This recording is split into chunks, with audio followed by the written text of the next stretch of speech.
Di video kali ini, gue akan bahas ya, konsep yang gue sering bahas. Sebenarnya gue bahas ini di podcastnya Deddy Corbuzier. Gue juga kemarin keinget untuk bikin video ini karena gue bahas di podcastnya Richard Lee. Jadi ini adalah 4 leverage utama untuk menjadi kaya. Di sini gue akan outline sesuai dengan pemahaman gue. Karena gue percaya begitu gue pertama kali dengar 4 konsep ini benar-benar ngerubah kehidupan gue. Dan gue harap ini juga bisa ngerubah kehidupan kalian. Konsep ini sebetulnya gue pinjam dari salah satu investor legendaris favorit gue, yaitu Naval Ravikant. Dia adalah mantan CEO dari AngelList. Itu site di mana lu bisa angel invest di banyak startup. Dan dia juga adalah investor awal di dunia cryptocurrency. Konsepnya gue pinjam dari beliau, tapi gue akan tambahin beberapa pemahaman gue tentang konsepnya. Archimedes punya quote ya, "Give me a lever long enough dan gue akan gerakin dunia." Maksudnya apa? Di hidup ini kita harus ngerti konsep paling powerful ya di hidupan manusia adalah leverage. Kalau kita ngerti cara pakai leverage dan 4 spesifik leverage ini, gue yakin hidup kalian akan berubah. Konsep dari leverage ini sendiri adalah menurut gue pribadi pemisah dari orang miskin dan juga orang kaya. Orang miskin tuh nggak ngerti konsep leverage, orang kaya ngerti. Orang selalu bilang ya, kalau kalian mau sukses adalah kalian kerja keras. Ini gue selalu ngomong di banyak video gue. Ya, lu kerja keras, lu kerja yang disiplin. Ya. Tapi pertanyaannya, apakah banyak profesi yang tidak kerja keras? Ini gue akan kasih contoh ya. Misalnya tukang sapu, dia kerja keras banget. Tapi dia gunain waktunya sendiri, ya, lakuin skill yang dia bisa lakuin. Apakah bisa jadi kaya? Susah. Ya. Apakah dia nggak kerja keras? Nggak juga. Dia kerja sangat keras. Di sini gue akan contohin lagi pakai tukang cuci baju. Tukang cuci baju itu kerja keras banget. Dia kerja dari pagi sampai malam. Tapi kenapa tukang cuci baju itu nggak bisa kaya? Sedangkan yang bikin laundry-nya, itu uangnya berbeda dengan tukang yang cuci baju. Karena yang bikin laundry yang ngerti tentang konsep dari leverage ini. Nah, Naval itu outline 4 ya leverage yang menurut dia paling utama. Yang pertama adalah leverage waktu orang. Yang kedua adalah leverage uang orang. Yang ketiga adalah leverage di media. Dan 4 adalah leverage di codingan. Gue akan bahas 4-nya secara spesifik. Waktu orang. Apa sih maksudnya kita bisa meleverage waktu orang? Kayak tadi kan gue kasih contoh ya. Ada orang yang tukang cuci baju, ada orang yang punya laundry-nya. Orang yang cuci baju itu bekerja untuk orang yang laundry-nya. Orang laundry-nya kasih gaji ke orang yang tukang cuci baju untuk ngerjain kerjaan yang dia nggak mau. Ini konsep paling lama dalam sejarah manusia. Ini udah terjadi lama sebenarnya dari zaman kerajaan. Di mana zaman dulu kerajaan itu pakai perbudakan untuk memaksimalkan leverage manusia ini. Sekarang sistemnya adalah dengan mempekerjakan orang dengan memberikan gaji yang layak. Tentu aja zaman sekarang kita nggak bisa lakuin yang namanya sistem perbudakan. Sebenarnya sama seperti karyawan zaman sekarang. Kalian menukar waktu kalian untuk uang. Ya, jadi waktu kalian, expertise kalian, skill dan tenaga kalian tukar untuk mendapatkan uang. Intinya adalah kalian menukar output produktivitas kalian untuk uang. Ini gue kasih contoh di sini. Jadi ini kan kemarin gue bikin ide, ya udah gue akan bikin syuting set di ruang tamu apartemen gue biar sedikit lebih beda. Tapi gue nggak akan pernah punya waktu untuk ngedit videonya, untuk nge-setup lighting di sini, untuk nge-setup kamera. Jadi yang gue lakukan adalah gue mau pekerjakan seorang editor dan videographer. Itu adalah leverage yang pertama. Gue manfaatin leverage yang pertama, yaitu waktu orang. Gue nggak punya waktu untuk edit karena gue tahu waktu gue itu lebih berharga. Ya, edit itu bisa lama 6 jam sampai misalnya 9 jam. Gue nggak punya waktu 6 sampai 9 jam untuk di depan komputer. 6 sampai 9 jam gue lebih baik gue alokasikan di tempat yang lain. Nah, ini konsep lagi dari Naval. Kalau lu mau jadi orang kaya, yang lu jaga adalah waktu lu, bukan uang lu. Gue ulangi sekali lagi. Kalau lu mau jadi orang kaya, yang lu jaga adalah waktu lu, bukan uang lu. Lu akan mengerti ini nanti di level yang lebih tinggi. Kenapa? Karena di saat lu menjaga waktu lu, uang itu gampang ya. Uang tuh banyak banget di mana-mana. Sedangkan waktu kita semua sama. Lu mau tukang beca sampai direktur keuangan, itu sama waktunya 24 jam. Jadi yang lu jaga adalah waktu lu. Nah, gimana caranya? Lu mendelegasi, ya. Lu belajar leadership, lu belajar bikin tim, lu punya karyawan, lu punya sistem yang bisa kerja untuk lu. Di saat nanti ya. Kalian ini video ini mungkin di-up di saat gue udah lagi jalan-jalan di Eropa. Tapi artinya apa? Gue udah pernah melakukan ini ya. Bahkan yang ngedit bukan gue, yang ngupload itu bukan gue. Tapi kalian bisa menikmati videonya. Itu adalah leverage yang gue pakai yang pertama, yaitu leverage dari waktu orang. Kita lihat contoh perusahaan besar ya. Kita contoh seperti Microsoft. Apakah Bill Gates itu dia melakukan day-to-day operationnya semua? Masih coding untuk bikin software? Jawabannya enggak. Dia udah super high level. Dan dia punya direksi dan punya komisaris ya. Dia punya board of directors yang udah memang kompeten. Mereka udah tahu, oke, ini Microsoft kesini, kita akan lihat nih, oh ini OpenAI kayaknya bisa digabung sama Bing. Kita akuisisi, kita ambil, kita masukin. Bahkan dia udah nggak masuk di dalam decision makingnya sebagai pemegang saham. Itu udah level leverage tertinggi. Dia udah punya tuh semua waktu-waktu orang itu ya. Sampai ke paling bawah. Sampai Microsoft kalau butuh telepon CS pun udah lengkap. Ya, jadi itu leverage pertama yaitu waktu orang. Nah, di sini gue mau kasih konsep yang kedua yaitu leverage dari uang orang. Banyak banget dari teman-teman di sini yang mungkin lihat konten gue dan bilang, "Oh, gue nggak punya modal bang untuk bikin bisnis. Oh, gue nggak punya modal untuk ini, gue nggak punya modal untuk itu." Kalian harus tahu uang itu sangat amat banyak di dunia ini. Dan uang itu nggak akan habis. Karena seperti kita tahu, uang itu dicetak dari angin oleh Federal Reserve. Jadi kalau kalian nggak ngerti sistemnya, uang itu sebetulnya banyak banget. Tinggal gimana caranya kalian bisa manfaatin uangnya orang. Kalau kalian masih ngomong, mau bikin bisnis tapi nggak punya modal atau nggak ada yang modalin, kalian belum ngerti konsep leverage yang kedua, yaitu gimana caranya kita bisa meleverage uang orang. Ini gue akan kasih penjelasan simpel ya. Buat kalian yang memang ngerti investasi saham secara basic, kalian tahu perusahaan itu kenapa menerbitkan saham. Karena in order untuk melakukan capital raise atau perusahaan itu mau ngambil modal, ya ada dua caranya. Dia terbitkan hutang atau dia terbitkan saham. Ya, sebagian kecil dari bisnisnya dia jual. Jadi itu caranya. Ya, mainly ada dua caranya, yaitu kita bisa berhutang atau kita melepas equity yang kita punya. Jadi that's why Naval selalu bilang, kalau kalian mau jadi kaya, ya, kalian harus punya a piece of a business. Kalian harus own equity, karena itulah yang nantinya bisa bikin kalian jadi kaya. Kalian cari Forbes Indonesia, ya top 50 itu semua punya hampir perusahaan TBK. Ya ada beberapa yang private, tapi rata-rata semuanya punya perusahaan terbuka yang dilisted di Bursa Efek Indonesia. Karena mereka punya ya bisnis mereka bikin saham. Mereka own a piece of their equity. Ini gue akan kasih contoh ya. Misalnya kita mau bikin stand jus jeruk. Gue ngomong asal karena gue suka jus jeruk. Let's say untuk bikin sebuah stand jus jeruk yang proper, kita butuh modal misalnya 40 juta. Nah, kita nggak punya uang sama sekali. Tapi gue yakin nih jus jeruk gue tuh beda. Konsepnya beda dan gue bisa marketing ini dengan TikTok dan cara yang lain. Ya. Jadi caranya gimana? Gue akan melakukan yang namanya fundraise. Ya, gue cari seorang investor. Carinya di mana? Banyak. Kalian bisa cari di mana-mana. Karena banyak banget orang yang punya uang nih, nggak punya waktu. Dia mau uangnya berkembang. Dia mau invest di bisnis. Dia mau invest di bisnis private, di bisnis-bisnis yang menjanjikan. Jangan bilang, oh bang, tapi nggak ada yang mau invest di stand jeruk gue. Ini contoh aja. Lu bisa pakai bisnis apapun. Misalnya lu butuh modal 40 juta untuk mulai jualan. Apa yang lo lakuin? Oh nggak ada modal terus nggak jadi jualan. Ya, itu orang bego. Dia nggak ngerti leverage kedua. Lu bikin konsep bisnisnya, ya, bikin secara rapih. Nanti kira-kira proyeksi tahun pertama berapa, proyeksi tahun kedua berapa, kira-kira strategi gue ini seperti apa, ya, modal lu dipakai untuk apa aja, secara detail dan rinci. Lalu lu bawa ini ke seorang investor yang mau berinvestasi di bisnis lu. Yang lu lakukan adalah gini, bilang, Pak, saya ini nggak punya uang, tapi saya ini punya skill, ya, saya ngerti banget jeruk keluar dalamnya, saya benar-benar ngerti cara jualannya, saya tahu go to market plan-nya apa, saya tahu diferensiasi produknya apa, saya tahu value proposition dari produk saya apa. Dan ini punya kesempatan untuk bisa di-scale jadi banyak franchise nanti misalnya kayak Mishwe atau yang lain. Ya, ini potensinya besar, Pak. Lalu tapi saya nggak punya modal.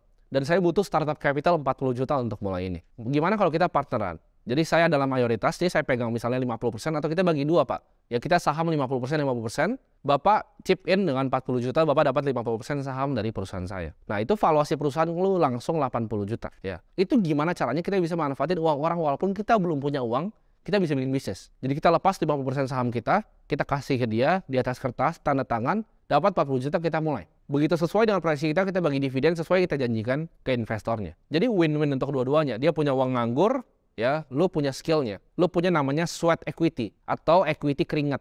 Lu yang kerja keras, dia yang modalin duitnya tapi sahamnya bagi dua. Itu contoh paling sederhana. Lu bisa lakuin ini in multiple different way. Pakai equity, pakai hutang, macam-macam. Orang bilang nggak pernah punya modal, tapi pertanyaan lu punya skill nggak? Sebelum gua kasih tahu caranya tadi, lu punya pikirannya nggak ke sana untuk ngerapin bisnis seperti itu? Jawabannya enggak. Terus bilang, oh lu kan punya koneksi, ya carinya gimana? Orang tua gua nggak ada koneksi, iya gampang. Ya, gampang banget. Lu tinggal fokus aja ya, kerjain memang kalau memang produk lu bagus, gue yakin gua pun lu yang danain. Lu DM aja gue di Instagram. Lu bilang gue ada ide bisnis nih, kita bakal bagi dua sahamnya, gue butuh modal 100 juta, plannya kayak ini, lu DM gue aja. Jangan salah, gue juga banyak nge-funding bisnis-bisnis yang bahkan pre-revenue. Ya, gue banyak angel invest, apalagi di industri Web3. Kalian punya ide yang bagus, DM gue, itu gue bakal happily untuk invest di kalian. Mau tiket saya 100 juta, 1 miliar pun gue berani invest. Kalau kalian perhatiin, banyak banget ya konglo-konglo yang dibuild dari leverage kedua ini, yaitu leverage uang orang.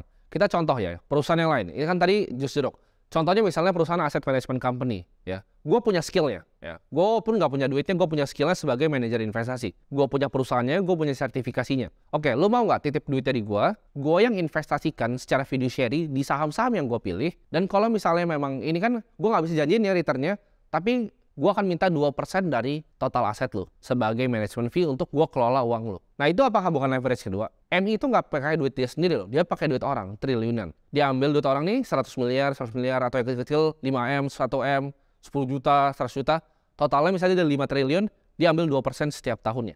Regardless of mau naik turun, mau juker balik ke kiri ke kanan, dia dapat 2%. Itu adalah leverage dari kedua, yaitu uang orang. Makanya orang-orang yang di dunia finance yang ngerti nih capital structure leverage uang orang ini, bahkan private equity, gimana sih, apa sih caranya gimana kita bisa leverage buyout sebuah bisnis? cara bikin LBO model di Excel tuh gimana caranya sih? Itu kalian pelajarin dan kalian akan amazed on gimana caranya kita bisa ngatur capital structure di dunia ini. Kita mau lihat Warren Buffett, orang kaya dari tahun 1900 ya, JP Morgan, itu semua advanced capital allocator. Bahkan dia yang funding. Oh, Tesla mau bikin ini, Tesla pun datang ke dia, Nikola Tesla. Ya, dia coba bikin yang towernya itu, akhirnya diruntuhin, nggak mau di-funding lagi.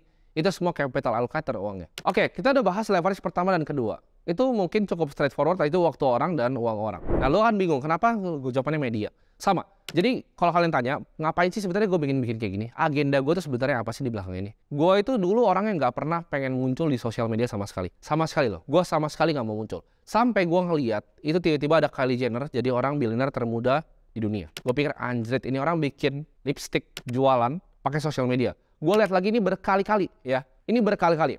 Gue lihat The Rock. The Rock itu bikin tequila laku banget. Gue lihat lagi Mr. Beast bikin Beast Burger laku banget. Gue lihat lagi sekarang nih yang paling baru, Jake Paul. Dia belajar boxing mati-matian, dia akhirnya bikin kayak sports show, dan itu lakunya luar biasa. Itu semua thanks to apa? Leverage ketiga, media. Media itu salah satu industri ya, di mana marketingnya dan produknya itu sama. Mungkin kalian bingung, maksudnya apa? Kalau kita lihat ya, ini yang gue lakuin ini ke kalian bikin konten ini. Ini adalah produknya ya, konten yang kalian terima ini. Dan ini adalah marketing channelnya juga ke kalian. Jadi marketing sama produknya nempel, satu-satunya di dunia adalah media. Kalian lihat, orang Konglo di Indo rata-rata tuh 2, dari media atau dari retail. Lu tracking aja semuanya. Dari grupnya SCTV yang jadi MTech, lu lihat yang lain kayak misalnya dari Charul Tanjung, grupnya Trans, lu bisa lihat yang grupnya Salim, ya, Indosiar segala macam. Itu banyak banget dari media. Kenapa? Karena dulu media itu pipeline-nya tuh cuman misalnya 12 perusahaan nih, 12 Konglo, iklan tuh ke 12 ini. Sekarang pipeline ini kesebar karena YouTube. Mungkin banyak kalian lebih pengen nonton gua di YouTube dibanding nonton TV sekarang. Karena kenapa? Pipeline-nya dibuka sama digitalisasi. Nah, dengan pipeline dibuka ini, kita punya akses ke media yang sama dengan Konglo-Konglo ini punya. Jadi orang yang bisa master media, itu pasti akan uangnya sangat banyak. Karena leverage-nya itu berkali-kali lipat. Satu, itu marketingnya satu, produknya satu. Yang gua lihat lagi dari media apa? Gua bikin YouTube ini sekali. Ya, gua sekarang ini mungkin ya, gua lagi di Swiss. Kalian bisa nonton ini, kalian bisa ulang-ulang, kalian bisa kasih ke teman kalian, bisa nonton besoknya lagi, bisa download lagi. Gua bikinnya cuma sekali, tapi yang nonton bisa ratusan ribu orang. Gua nggak harus datang, kumpulin kalian semua ini di apart gua di sini, 100.000 orang, nggak perlu. Cukup dari sini gua bisa ngajarin semua kalian. Ini adalah kemampuan leverage dari media. Lalu, apa sih leverage keempat? Leverage keempat atau leverage yang terakhir adalah code atau codingan. Programming. Maksudnya apa? Kalau lu bisa combine 4-4 ini, lu akan jadi perusahaan yang super duper besar. Gua kasih contoh Airbnb. Kalau misalnya lu level 1 ya. Lu level 1 adalah lu punya kos-kosan. Misalnya level 1 sama level 2 gua gabungin ya. Lu punya kos-kosan nih. Kos-kosan lu pakai leverage capital orang. Lu KPR kos-kosannya ya. Jadi lu DP misalnya 15%, 20%, kos-kosannya lu mau tutup cicilannya pakai uang sewa. Itu lu leverage pakai leverage yang kedua, uang orang. Lu juga punya property manager ya, jadi yang datang untuk check-in, lu sewa, mereka nggak rusakin barang, bener-benerin. Ada 1 atau 2 orang, itu pakai waktu orang. Lu pakai leverage 1 dan 2. Tapi kita lihat orang yang bisa dapat 4-4 ya. 1, dia punya waktu orang, dia punya uang orang, dia punya media, dia punya codingan, yaitu Airbnb. Airbnb itu nggak punya satupun rumah orang. Dia pertama fundraise capitalnya pakai uang investor, dari angel round, pre-seed, series A, B, C, D, E, sampai di akhirnya IPO. IPO pun ngambil uang dari publik, itu uang orang semua. Karyawannya berapa ratus, berapa ribu bahkan. Dia pakai waktu orang banyak banget remotely ya. Dia pakai uang orang untuk fundraise, dia pakai waktu orang. Dia pakai apa lagi? Dia pakai media. Orang ngomongin terus. Bahkan medianya udah bukan medianya dia udah 1 step di atas. Orang yang ngomongin produknya ke orang-orang lain. Oh, gue kemarin ke Jepang biar murah pakai Airbnb. Oh, gue kemarin ke Bali film biar murah pakai Airbnb. Orang bahkan ngomongin tentang produknya dia. Dan keempat, dia punya codingan. Dengan dia naik ke level ke atas ke aplikasi, punya piramida lengkap. Yang dilakukan ada apa? Dia nggak punya semuanya. Dia nggak punya rumah. Dia nggak pernah punya villa. Tapi dia paling banyak villanya. Villa orang yang dia pakai, orang yang listing sendiri, orang yang ngomong sama orangnya sendiri, orang yang bayar sendiri. Dan dia ambil komisi semuanya. Lu mau lihat Uber? Lu mau lihat Gojek? Gojek itu nggak punya loh. Nggak punya motor, kecuali ya sekarang ada beberapa lah dia kasih. Cuman dia dulu nggak punya motor, Gojek. Uber itu nggak punya mobil. Grab itu nggak punya mobil loh. Itu mobilnya orang. Cukup apa? Codingan aplikasi, punya medianya sendiri, punya waktu orang, karyawan, punya uang orang dari investor. Jadi kalian ngerti kan? Konsepnya kalian ngerti 4 ini. Jadi yang gue lakukan dalam sebuah bisnis, ya at least kalau nggak dapat 4 ya dapat 3 lah. 3 ini gue lakukan. Bahkan sebenarnya 1 atau 2. Ya, lu gabung 2 aja, aset management sampai sekarang cuma 2. Tapi kalian perhatiin, mereka udah mulai ekspansi leverage aset management ya. Yang tadi gue bilang bisnisnya cuma 2% management fee. Sekarang mereka banyak yang bikin podcast. Mungkin kalian tahu siapa yang gue ngomongin. Mereka mulai bikin podcast. Ngapain? Pertanyaannya, ya kan? Kan duitnya udah banyak. udah 40 triliun. Kenapa harus perlu media? Ngapain bikin podcast? Karena mereka mau pakai leverage yang ketiga. Ngapain bikin aplikasi sendiri? Kenapa nggak lempar di apart aja semua? Mereka mau dapat yang codingannya juga. Jadi semua orang kaya, semua konglo di Indo tahu gamenya ada 4 ini. Ya, manfaatin waktu orang, manfaatin uang orang, manfaatin media, dan manfaatin codingan. Lu master 4 leverage ini. Gue yakin setelah nonton video ini lu bisa kuasain dunia. Semoga bermanfaat videonya untuk kalian semua.